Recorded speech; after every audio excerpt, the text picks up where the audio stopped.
Hello दोस्तों, आज हम living worlds and characteristics of life के जो फीचर हैं 5 फीचर वो एक डिस्कस कर चुके हैं। ग्रोथ, दूसरा है रिप्रोडक्शन, फिर cellular organisation, metabolism and consciousness. तो नेक्स्ट एस्पेक्ट जो है हम आज डिस्कस करेंगे reproduction. So reproduction is production of individual progeny is called as reproduction. ये डिफरेंट ऑर्गेनिज्म में डिफरेंट होता है, जैसे मल्टीसेलुलर ऑर्गेनिज्म में डिफरेंट होता है और यूनिसेलुलर ऑर्गेनिज्म में डिफरेंट होता है। So multicellular organism is production of progeny possessing feature more और less similar to those of parents. अपने पेरेंट्स का जो है जस्ट समान रहता है, थोड़ा बहुत अंतर रहता है, लेकिन मोस्ट ऑफ द जो है फीचर जो है सिमिलर होता है। लेकिन unicellular organism like bacteria, unicellular algae, amoeba is increase in number of cells, means in cellular organism the growth and reproduction are synonymous or same. So unicellular organism जो भी है उसमें ग्रोथ एंड रिप्रोडक्शन जो है दोनों जो है same होता है और सिनोनिमस होता है। So reproduction is not found in any non living object. There are many living organisms which can do not reproduce like mules, sterile human couple, worker bee। ये पहले भी हम डिस्कस कर चुके हैं कि रिप्रोडक्शन और ग्रोथ जो है ये डिस्टिंक्टिव फीचर और कैरेक्टर जो है लिविंग ऑर्गेनिज्म का नहीं है, ये इसका एक्सेप्शन भी है। So reproduction can not be the defining characteristics of living organism. यहाँ पे टाइप्स ऑफ रिप्रोडक्शन के बारे में डिस्कस करेंगे, जो कि दो तरह का होता है मेनली, एसेक्सुअल रिप्रोडक्शन और सेक्सुअल रिप्रोडक्शन। तो एसेक्सुअल रिप्रोडक्शन का बहुत सारा मेथड है, जैसे फ्यूजन हो गया, fragmentation, budding, vegetative propagation, regeneration, spore forming. So in case of sexual reproduction there is no gametic fusion, fertilisation नहीं होता है और मियोसिस नहीं होता है। ये मेजर डिफरेंस है सेक्सुअल और एसेक्सुअल रिप्रोडक्शन के बीच में। So asexual reproduction in which gametic fusion और फर्टिलाइजेशन और मियोसिस डज नॉट इन्वॉल्व। इसका बहुत सारा मेथड है ये सेक्सुअल रिप्रोडक्शन का, जैसे कि स्पोर के थ्रू अलगी और फंजाई में होता है, बर्डिंग के थ्रू ईस्ट और हाइड्रा में होता है, फ्रेगमेंटेशन के थ्रू जो है filamentous algae, fungi, protonema of moss plant इसमें होता है। और यहाँ पे जैसे कि दो टर्मिनोलॉजी है, ट्रू रीजनरेशन और रीजनरेशन। बोलते हैं मॉर्फोलैक्सिस टाइप और रीजनरेशन को इपीमॉर्फोसिस टाइप। तो इसमें दोनों में मेजर डिफरेंस ये है, जैसे कि रीजनरेशन में कि कोई भी पार्ट कट गया है तो वो जो है वो पार्ट जो है रीजनरेट हो जाता है। लेकिन ट्रू रीजनरेशन और मॉर्फोलैक्सिस में होता है कि कोई भी बॉडी का पार्ट जैसे लॉस्ट हो गया है तो होल ऑर्गेनिज्म का वो निर्माण कर लेता है उस बॉडी पार्ट से। सो ट्रू रीजनरेशन और मॉर्फोलैक्सिस type fragmented organism regenerate the lost part of its body and become a new organism।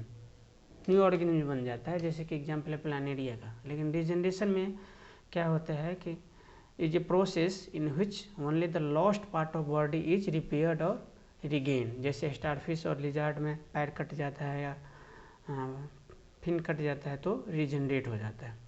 Another method है रिप्रोडक्शन का, जैसे सेक्सुअल रिप्रोडक्शन। तो आपको अभी जैसे डिस्कस किए थे कि सेक्सुअल और एसेक्सुअल रिप्रोडक्शन में मेजर डिफरेंस है कि गैमेटिक फ्यूजन, फर्टिलाइजेशन और मियोसिस। सो ये तीनों प्रक्रिया जो है सेक्सुअल रिप्रोडक्शन में होता है और ये सेक्सुअल में नहीं होता है। So reproduction in which gametes are formed by meiosis and fertilisation also take place to form progeny is called as sexual reproduction. Another distinguished characteristic feature है लिविंग ऑर्गेनिज्म का metabolism. So metabolism is sum of all total chemical reaction occurring in our body is known as metabolism. ये दो तरह का होता है, anabolism और catabolism, जो कि पहले डिस्कस कर चुके हैं प्रीवियस लेक्चर में। कि कैटाबॉलिज्म हुआ कि लार्ज मोलिक्यूल्स कंपाउंड से जो है ब्रेक डाउन होकर स्मॉलर मोलिक्यूल्स बनता है और बीच में एनर्जी रिलीज होता है। और एनाबॉलिज्म होता है कि स्मॉलर मोलिक्यूल कंबाइंड होकर जो है लार्ज मोलिक्यूल का निर्माण करता है। So that is anabolism. So all living organism, both unicellular or multicellular, both exhibits metabolism. So, non-living does not exhibit metabolism. So metabolism is a defining character of living organism because it has no exception. Now we have known most of the chemical and metabolic reaction occurring in our body. So we can demonstrate many of them in a cell free medium और in a test tube in lab. So हम demonstrate कर सकते हैं कुछ metabolic reaction को lab में, test tube in lab में और cell free medium in lab. So the isolated metabolic reaction outside the body of an organism performed in a test tube in vitro is neither living nor non-living. So these isolated reactions cannot be regarded as living things, but they are definitely living reaction because they are similar to the reaction performing in our body. Here we should not forget the fact that metabolism is their total sum of the chemical reaction performing in our body. It is not the sum of few or more living reaction. ठीक है. So all the organism made up of small और large chemicals का बना होता है, जिसमें thousands chemical जो है परफॉर्म करता है different kinds of reaction in our body और living organism. So all plants हो गया, इसमें आपका एनिमल्स हो गया, माइक्रो ऑर्गेनिज्म हो गया, all are exhibits metabolic reaction in body.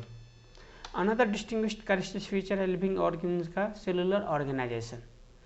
So cell आप लोग जानते हैं कि cell is the basic structural और functional unit of living being. So cell is the basic unit of life.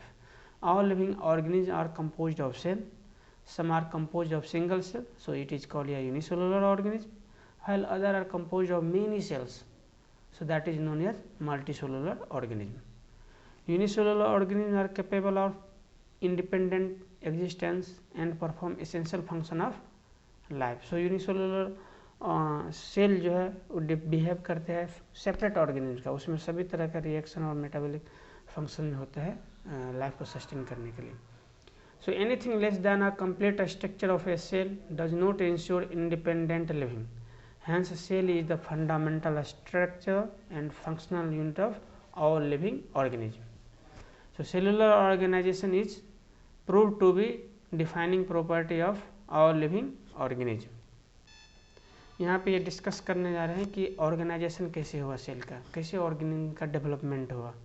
सो पहले स्मॉल मोलिक्यूल्स जो है जैसे इलेक्ट्रॉन, प्रोटॉन, न्यूट्रॉन सब मिलके जो एटम बनाया, फिर डिफरेंट एटम सब कंबाइन होकर मॉलिक्यूल और स्मॉल कंपाउंड बनाया, फिर ये सब मिल करके जो है सेल ऑर्गेनेल का निर्माण किया. उसके बाद जो है डिफरेंट सेल ऑर्गेनेल जो मिल करके जो है सेल्स का निर्माण किया.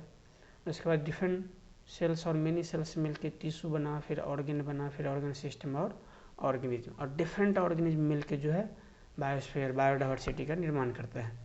So that is the fundamental principle behind it. यहाँ पे ये डिस्कस करना चाह रहे हैं कि सिस्टम का कैसे निर्माण होता है. जैसे हाइड्रोजन एटम डिफरेंट जो है मिल करके ऑक्सीजन एटम के साथ केमिकल लेवल पे रिएक्शन होता है, उसका 3 डायमेंशनल स्ट्रक्चर बनता है, दैट इज़ वाटर मॉलिक्यूल्स बनता है. फिर जो है सेलुलर लेवल ऑर्गेनाइजेशन होता है, सेल्स का निर्माण होता है. फिर टिश्यू लेवल ऑर्गेनाइजेशन होता है, डिफरेंट सेल्स मिलकर टिश्यू का निर्माण करता है. फिर डिफरेंट टिश्यू मिल करके जो है ऑर्गेन का निर्माण करता है, जैसे bladder, skeletal muscles, smooth muscles बनता है. और ये एक सिस्टम का निर्माण करता है, यूरिनरी सिस्टम का यहाँ पे ये एग्जाम्पल है. उसके बाद अनदर डिस्टिंग्विश्ड कैरेक्टरिस्टिक फीचर जो है लिविंग ऑर्गेनिज्म का वो कॉन्शियसनेस है. और आप लोग जानते हैं कि different kinds of sensory organs are present in living organ to perceive the stimulus and react against that stimulus. ये सेंस जो है प्लांट में भी होता है, क्योंकि प्लांट में डिफरेंट सीजन में हार्वेस्टिंग होता है, फ्लावरिंग होता है. So ability to sense the surrounding environment and respond to the environmental stimuli is called as consciousness. So consciousness is the most obvious and technically complicated feature of our living organism.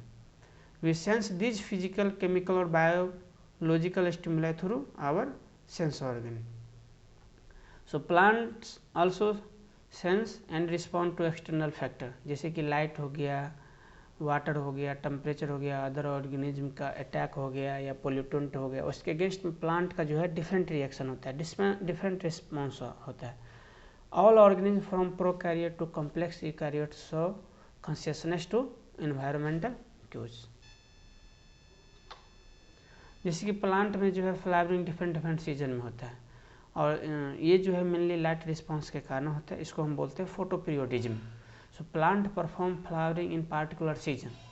Some animal में breeding भी जो है different season में होता है, उस तरह के एनिमल को हम बोलते हैं seasonal breeder animals. And all organism handle the chemicals entering their bodies, उसके अगेंस्ट में जो है डिफरेंट रिस्पॉन्स आता है। When human is concern, a very high level of consciousness is found in us because of our very well developed nervous system and supreme level of skills of communication which is called as self consciousness।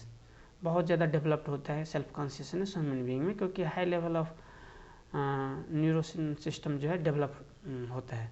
So human is very fast to respond towards the external stimuli and even it can think और predict about possible changes of surroundings also, so it can prepare itself according to surrounding situation. जैसा surrounding का situation होता है, जिस तरह का stimulus होता है, उसके अगेंस्ट में जो है वो रिएक्ट करता है। So human only human being में जो है सेल्फ कॉन्शियसनेस होता है which can not be seen elsewhere in living organism. So self consciousness is thought to be present only in human. The brain dead coma patient who is supported by a machine which replaces hearts and lungs also has confusion as it is living, but it does not have self consciousness because it has lost the coordination of organs of different body parts, क्योंकि different body parts के साथ में उसका कोई organisation और coordination नहीं होता है, इसलिए हम उसको लिविंग नहीं बोल सकते हैं। Means all the living phenomena are due to underlying interaction between different component of an individual for organ और टिश्यू और सेल्स। जो भी फिनोमिना होता है वो डिफरेंट कंपोनेंट जो है सेल्स या टिश्यू या ऑर्गन का उसका इंटरेक्शन के कारण ही होता है। ठीक है। So living organism are self replicating, evolving and self regulating interactive system capable of responding to external stimuli. And another एक डिस्टिंग्विश फीचर है लिविंग ऑर्गेनिज्म का कि adaptation and homoeostasis are very important character of living, क्योंकि different season में different reaction होता है animals का। जैसे कि आप लोग फ्रॉग और स्नेक के बारे में जानते हैं कि हाइबरनेशन और स्टिवेशन होता है, क्योंकि वो अपने बॉडी के टेम्परेचर को कंट्रोल नहीं कर पाता है। इसी के साथ आपका ये living world and character feature का क्लास आज समाप्त होता है। नेक्स्ट डे डिस्कशन करेंगे नेक्स्ट लेक्चर में डाइवर्सिटी, जैसे कि टैक्सोनॉमी ऑफ लिविंग ऑर्गेनिज्म, जैसे 2 kingdom of classification, 3 kingdom of classification, 4 kingdom, 5 kingdom and latest जो है 3 डोमेन क्लासिफिकेशन और 6 क्लासिफिकेशन। सो जय हिंद दोस्तों, थैंक यू।